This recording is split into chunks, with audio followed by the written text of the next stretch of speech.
بیش از 100 مهاجری تاجیک را به حدود روسیه اجازه ورود نداده از فرودگاه‌های مسکو اخراج یا بازپس فرستادند.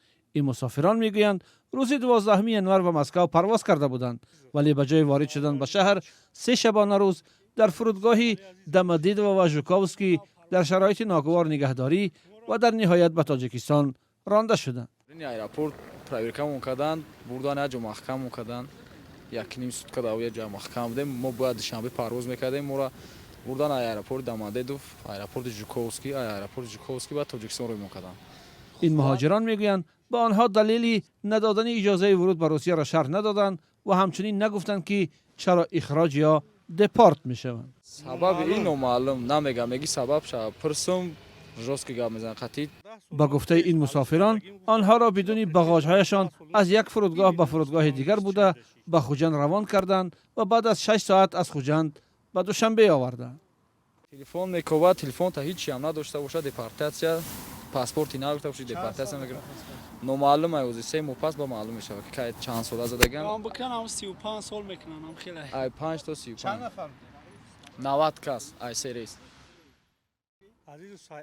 سی علی عزیزوف مهاجری دیگری اخراج شده میگوید آنها را بسیار تحقیر کردند و حتی اجازه نمیدادند که آب نوشند و دیگر حاجت‌های انسانیشان را برآورده کنند. لیشنا مرا گفتن که چی با گفت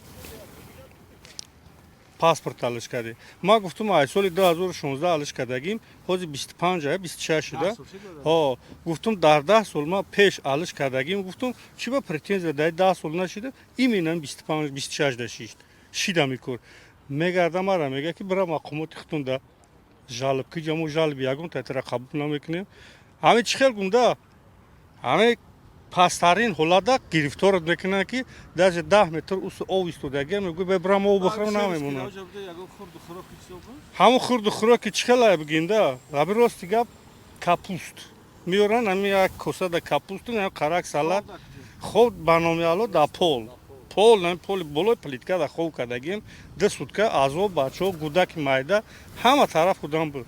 ای گودک مایده سر کردگی تو مسافر دا بود. مسافر 78 ساله را دپورت کردن قطعی اومد. ریش شامقه بچه‌اش کسال بوده خبر گرفته. مقامات تاجیکستان و روسیه تا کنون درباره دلیل‌های این اخراج‌های گروهی چیزی نگفتند. در وزارت مهنت، مهاجرت و شغل اهالی تاجیکستان روز 16 ینور درباره دلیل‌های افزایش اخراج مهاجران در روزهای اخیر اظهار نظر نکردند.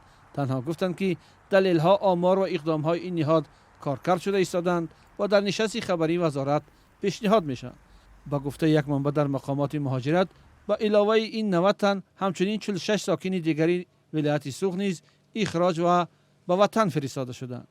مقامات روسیه بعد حادثه حمله به تالار کنسرتی کراکو سیتی هال در بهار سال 2024 گفتند با مهاجرت غیر قانونی جنگ اعلان میکنند و در این مدت ده ها هزار نفر را بسیار وقت با دلایل غیر قانونی و با پایمالکنی سخت حقوق مهاجران از خاک روسیه میرانند.